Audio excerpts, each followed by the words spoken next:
મૂળાંક 6 એટલે કોઈપણ મહિનાની 6, 15 કે 24 તારીખે જે વ્યક્તિ જન્મ્યું હોય તો એનો મૂળાંક 6 થાય. એનો જે ગ્રહ છે એ શુક્ર ગ્રહ આવે, એટલે શુક્ર 6 નંબરને રૂલ કરે છે.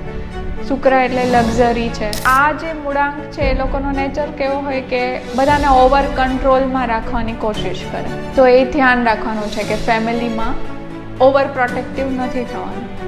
ઓવરઓલ આ વર્ષ એ લોકો માટે સારું છે. જો ફોરેન ટ્રાવેલ કરવું હોય તો કરી શકે.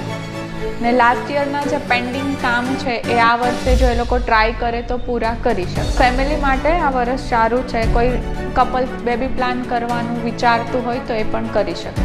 કઈ વસ્તુ તેઓએ એવોઇડ કરવી જોઈએ? એક કે કોઈ પણ નવું કામ ચાલુ કરે તો એ ગુરુવારના દિવસે ના કરે. વાદ વિવાદમાં ન પડે. અને મેં જેમ પહેલાં કીધું એમ કે લોકોનો નેચર ઓવર પ્રોટેક્ટિવ હોય તો બધાને કંટ્રોલ કરવાની કોશિશ ના કરે. રેમેડી માટે એ લોકો સફેદ ગાયને ઘાસ ખવડાવી શકે, અથવા તો એના નાવાના પાણીમાં એટલે કે બાથ વોટરમાં 2 એલચી નાખીને બાથ લઈ શકે.